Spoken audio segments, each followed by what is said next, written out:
रवीश कुमार का वीडियो देखे। विदेश में डोनाल्ड ट्रंप को लेकर क्या मामला हो रहा है, जानिए इस वीडियो में। नमस्कार, मैं रवीश कुमार। यूरोप ने ट्रंप के खिलाफ बगावत का बिगुल फूंक दिया है। यूरोप के साथ साथ कनाडा के प्रधानमंत्री मार्क कार्नी ने जिस तरह से अमेरिका को सुनाया है, यूरोप को सुनाया है और खुद को भी वह अप्रत्याशित है।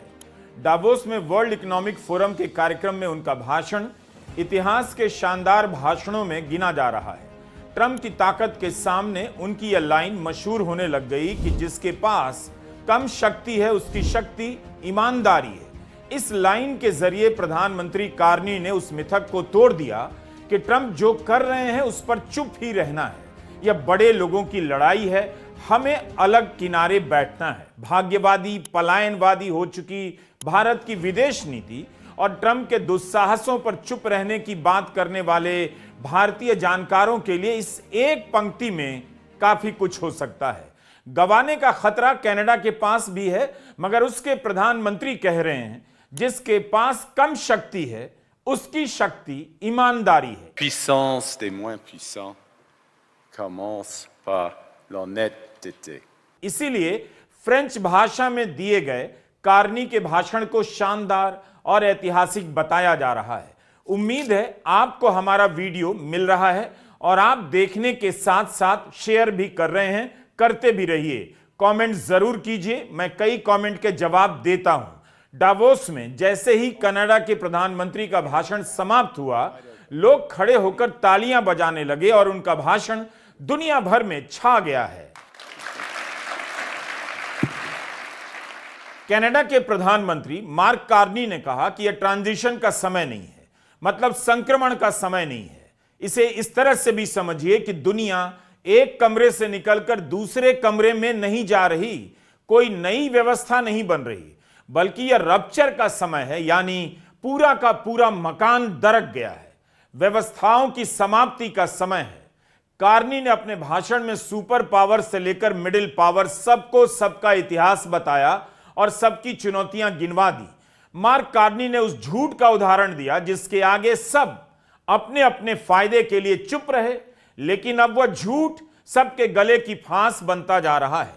डावोस में कनाडा के प्रधानमंत्री कार्नी के इस भाषण की दुनिया भर में चर्चा हो रही है और हम भी इस पर बात कर रहे हैं कि कार्नी का भाषण दुनिया ही नहीं भारत के संदर्भ में भी सटीक बैठ जाता है। फ्रांस, बेल्जियम, जर्मनी, डेनमार्क और कनाडा के राष्ट्रपति प्रधानमंत्री को सुनते हुए साफ हो रहा है कि ऐसा कुछ भी नहीं कि ट्रंप की करतूतों का विरोध नहीं किया जा सकता। लोग बोल रहे हैं तो क्या सवाल नहीं उठना चाहिए कि भारत के प्रधानमंत्री मोदी कहां हैं? दुनिया में सबसे ज्यादा टैरिफ तो भारत पर ही लगाया गया। क्या प्रधानमंत्री मोदी ट्रंप को बुली कहने का साहस रखते हैं? क्या वे ट्रंप का नाम लेकर उनकी विस्तारवादी नीतियों की आलोचना कर सकते हैं? क्या वे वसुधैव कुटुंबकम और शांति के पुजारी जैसे घिस चुके जुमलों के बिना कोई नई बात विदेश नीति के संदर्भ में कह सकते हैं? भारत में दिन भर राजनीति करेंगे घुसपैठिए की, अपने ही नागरिकों पर नागरिकता की तलवार लटकाएंगे और दुनिया भर में जाकर कहेंगे हम वसुधैव कुटुंबकम में यकीन रखते हैं। वो हमें सिखाती हैं वसुधैव कुटुंबकम, अर्थात पूरी पृथ्वी ही हमारा परिवार है, जिसका अब कोई मतलब नहीं रहा। समझ नहीं आता कि भारत को पुरोहित बना रहे थे या global leader. Et je parlerai aujourd'hui de la rupture de l'ordre mondial, de la fin d'une fiction agréable et du début d'une réalité brutale, où la géopolitique des grandes puissances n'est soumise à aucune contrainte. Mais je vous soumets, par ailleurs, que les autres pays, en particulier les puissances moyennes comme le Canada, ne sont pas impuissants.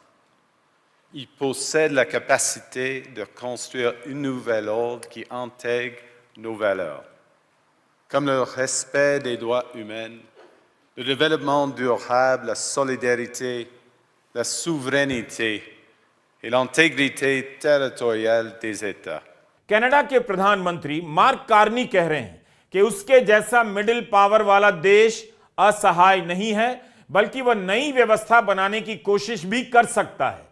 Venezuela के राष्ट्रपति को अगवा किया गया, तब Canada के प्रधानमंत्री ने इसी ट्रंप के कदम का स्वागत किया था।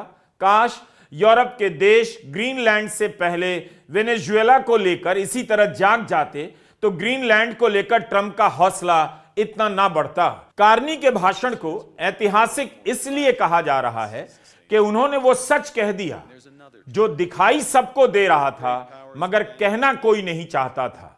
इस समय में आप दुनिया के तमाम देशों के राष्ट्रपतियों, प्रधानमंत्रियों के भाषण को सुनेंगे तो बिल्कुल नहीं लगता कि यह चुप रहने का समय है। व्हाइट हाउस में ट्रंप की मेज के सामने चेलों की तरह बैठे यूरोप के देशों के इन प्रमुखों पर दुनिया पहले से हंस रही थी। यूरोप के देश अमेरिका की खैरात पर जिंदा हैं, इसके बाद भी वे ट्रंप की नीतियों के खिलाफ बोलने लगे हैं। यस सर करने वाले फ्रांस के राष्ट्रपति मैक्रों ने ट्रंप को बुली कह दिया है, कहा है कि बुली के आगे नहीं झुकेंगे। ईयू की अध्यक्षा ने कहा है कि हमें अमेरिका से स्थायी रूप से आजादी चाहिए होगी। अगर हम ट्रंप के जाने के बाद हालात सामान्य होने का इंतजार करते रहे तो और अधिक कमजोर हो जाएंगे। तो सब कुछ बोला जा रहा है। डेनमार्क भी बोल रहा है। डावोस में कनाडा के प्रधानमंत्री के अलावा बेल्जियम के प्रधानमंत्री डे वेबर ने कहा कि ट्रंप ने बहुत सारी लक्ष्मण रेखाओं को पार कर लिया है।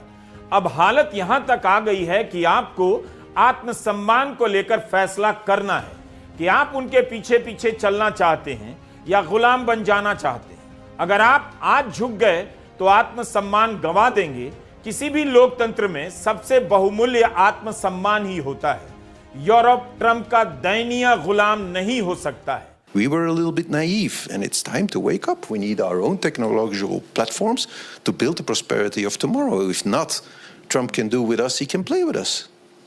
He can make us slaves because we actually are slaves then.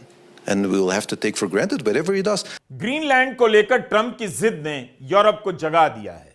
Europe केवल अपनी सुरक्षा के लिए नेटो और अमेरिका पर निर्भर नहीं था, बल्कि वह उन पापों में भी शामिल था जो अमेरिका ने किए। झूठ के आधार पर जिस अफगानिस्तान और इराक को घेर कर बर्बाद कर देने में यूरोप ने अमेरिका का साथ दिया, आज वही यूरोप खुद को इराक और अफगानिस्तान की स्थिति में पा रहा है।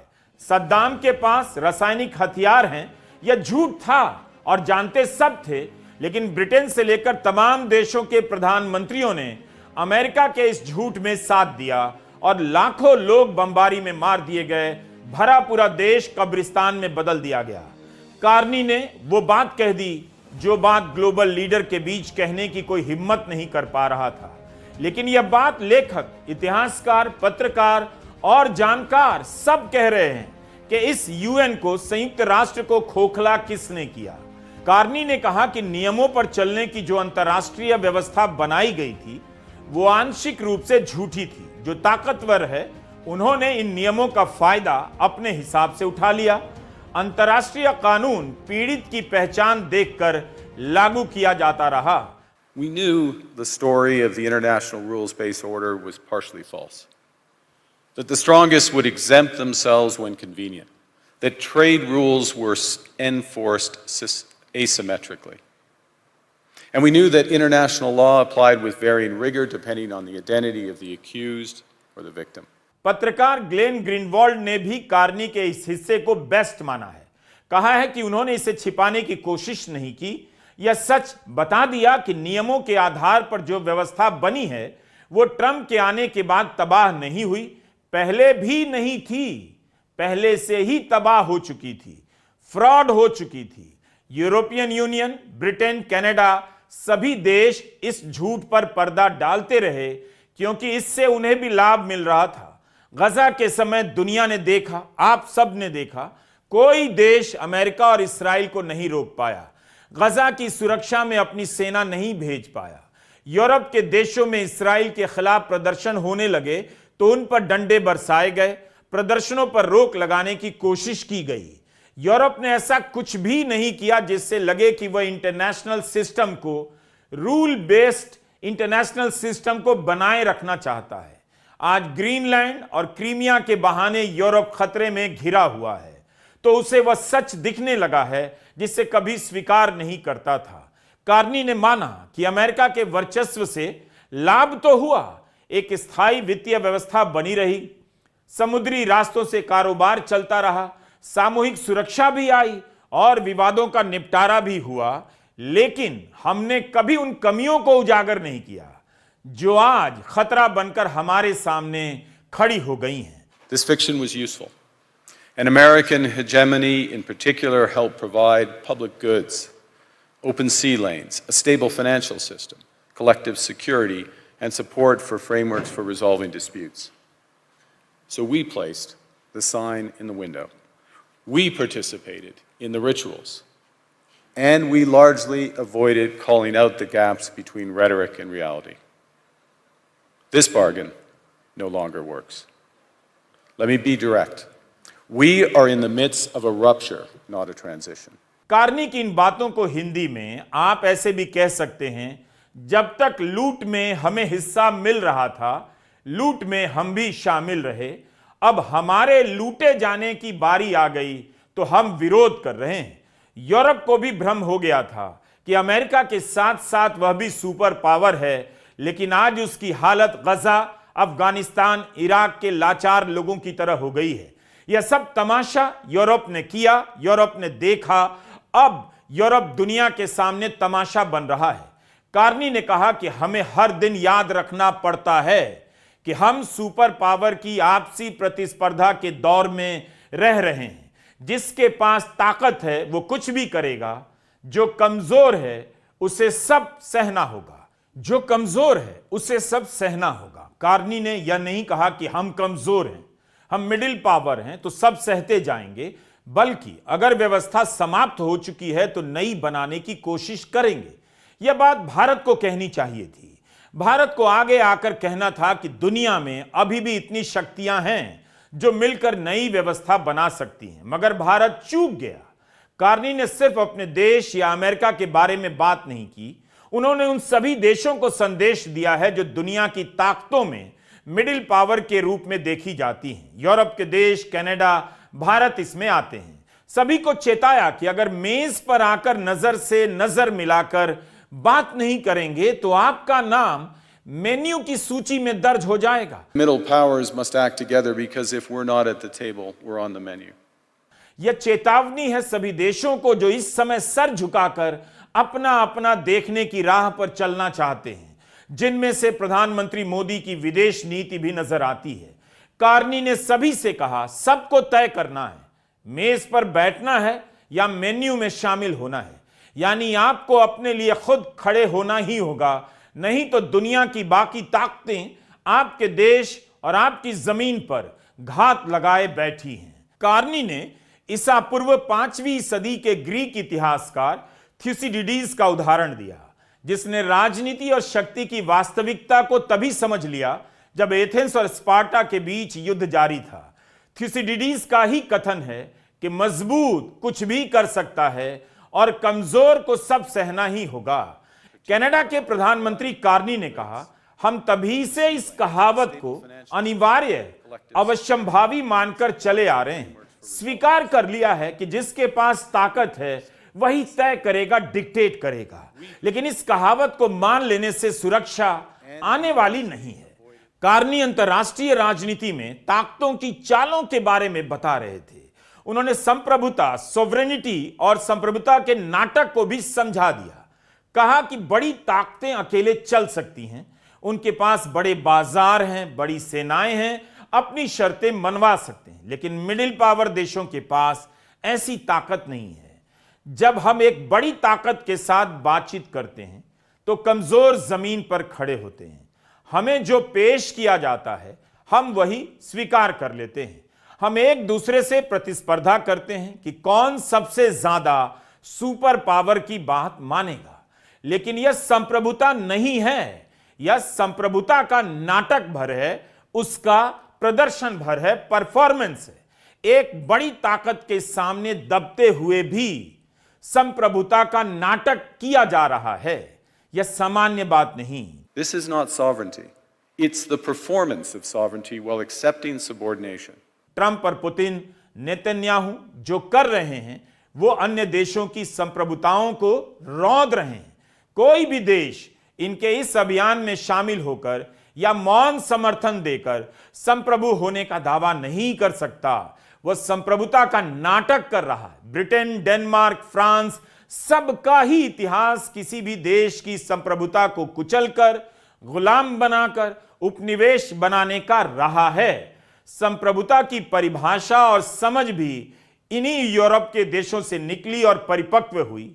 आज वही यूरोप अमेरिका, रूस, चीन के उपनिवेश बन जाने के खतरे का सामना कर रहे हैं। इसलिए नए सिरे से संप्रभुता को गढ़ने की बात कर रहे हैं। एक तरह से देखा जाए तो ग्रीनलैंड से कनाडा को क्या फर्क पड़ना चाहिए, लेकिन बात उसकी नहीं। कार्नी ने कहा, आज फिर से संप्रभुता के निर्माण का समय है। सहयोगी देशों को, एलाइज को आज की अनिश्चितता के जवाब में अलग अलग विकल्प तलाशने होंगे। अपने आप को सुरक्षित करने की कोशिश करनी होगी। इससे संप्रभुता की नई जमीन बनती है। जो पहले की जमीन थी वो रूल बेस्ड ऑर्डर पर टिकी हुई थी, लेकिन अब इसका टेस्ट होगा, क्या वो दबाव झेल सकती है। इस संप्रभुता की कीमत भी चुकानी होगी, मगर इस कीमत को हम आपस में बांट सकते हैं, साझा कर सकते हैं। सबको मिलकर नई व्यवस्था में निवेश करना होगा। आज संप्रभुता का अनादर आम होता जा रहा है। अगर इस तरह से संप्रभुता से खिलवाड़ होगा तब फिर कोई भी देश किसी भी देश पर हमला करता रहेगा। लेकिन इस संप्रभुता को कैसे बचाया जाए, इसकी मान्यता कैसे बहाल हो, कार्नी ने इस पर बात की। वसुधैव कुटुंबकम से अपना भाषण भरकर बोर नहीं किया, जैसा कि प्रधानमंत्री मोदी कई बार कर देते हैं। कार्नी ने एक उदाहरण दिया कम्युनिस्ट देश के एक दुकानदार का। पहले बताते हैं उन्होंने कहा क्या और कैसे यह उदाहरण भारत में आज के समय से मेल खा जाता है। आप इस प्रसंग को ठीक से सुनिए। तो कार्नी बताते हैं कि कम्युनिस्ट शासन के समय चेक गणराज्य में एक सब्जी वाला था। हर सुबह यह सब्जी वाला अपनी दुकान पर एक बोर्ड टांग देता था जिस पर लिखा होता था, दुनिया के मजदूरों एक हो। लेकिन उसका इसमें कोई यकीन नहीं था, किसी का भी यकीन नहीं था, मगर झमेलों से बचने के लिए वह यह बोर्ड हर दिन टांग देता था, क्योंकि सभी दुकानदार यही करते थे। साधारण लोग भी इस झूठ में हर दिन हिस्सा लेते रहे, झूठ के साथ जीने लगे। सिस्टम की जो शक्ति है, ताकत है, वह सच से नहीं आती, उस झूठ से आती है जिसमें सभी शामिल होते हैं। कार्नी ने यह कहानी चेक गणराज्य के विरोधी नेता वास्लाव हावेल के लेख से ली है। हावेल मानते हैं यह झूठ में जीने के जैसा है। सिस्टम की ताकत उसकी सच्चाई या ईमानदारी से नहीं आती, लेकिन इस बात से आती है कि हर कोई उसमें ऐसे भाग लेना चाहता है जैसे वो सच हो, और यहीं से उसकी कमजोरी भी आती है। अगर एक आदमी भी इस नाटक में भाग लेना बंद कर दे, झूठ को झूठ कह दे, अगर सब्जी वाला वो बोर्ड हटा दे, तो सिस्टम और उसकी ताकत का भ्रम टूटने लगता है। समय आ गया है कि कंपनियां और देश अपने अपने बोर्ड हटा दें। कितनी बड़ी बात कार्नी ने कह दी। क्या भारत में ठीक यही नहीं हो रहा? जिस नेता को देखिए हिंदू होने का नाटक कर रहा है, वह हिंदू है, लेकिन माहौल के हिसाब से हिंदू होने का प्रदर्शन करता है। नेता आपकी समस्याओं के समय नजर नहीं आता, सिस्टम की कमजोरी को उजागर नहीं करता, लेकिन धर्म के नाम पर तरह तरह के आयोजनों में हिस्सा लेता है।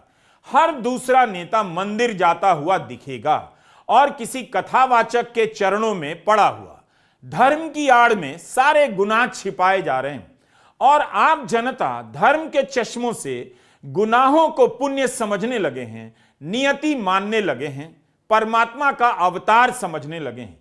लोग नाले में गिरकर मर जा रहे हैं और सरकार और जनता कथावाचकों के चक्कर में पड़ी हुई है। विपक्ष को ईडी से जूझने में लगा दिया गया है। प्रधानमंत्री नरेंद्र मोदी भी इसके सबसे बड़े उदाहरण हो सकते हैं। मगर आप अपने जिले में, शहर में, राज्य में, मोहल्ले में देखिए, साधारण कार्यकर्ता और नेता भी इसका उदाहरण है। उसने राजनीति छोड़ दी, राजनीति के नाम पर धर्म की दुकान चला रहा है। हर दिन हिंदू होने का कोई ना कोई स्वांग करता है। चेक गणराज्य में दुनिया के मजदूरों एक हो, इसका बोर्ड सबको ही टांग रहा है, मगर किसी का उसमें यकीन नहीं। क्या भारत में ऐसा नहीं हो रहा? क्या भारत की कंपनियां अर्थव्यवस्था की जो हालत जानती हैं, कहने का साहस कर पाएंगी? आप अखबारों को निकाल कर देखिए, ईडी की जांच से बचने के लिए बीजेपी में शामिल हो गए बहुत सारे नेता। बीजेपी में हैं, करप्शन कर रहे हैं तो ईडी की जांच नहीं होगी, आरोप लगते हैं तब भी नहीं होती। दिल्ली में हवा सांस लेने लायक नहीं, पानी पीने लायक नहीं, लेकिन गोदी मीडिया और जनता बोल नहीं रही। बीजेपी के नेता भी नहीं बोलते क्योंकि वे सब एक बड़े झूठ में शामिल हैं। उन्हें पता है कि जो हो रहा है उसका धर्म से कोई लेना देना नहीं। धर्म के नाम पर झूठ का पर्दा तानकर सब उसके पीछे खड़े हुए हैं। इसीलिए कार्नी का यह भाषण भारत की राजनीति के इस दौर से पर्दा हटा देता है और बड़े बड़े संकटों को छोड़ चुप्पी के नाम पर डमरू बजाने वाले प्रधानमंत्री मोदी भी कार्नी के भाषण में दिखाई दे जाते हैं।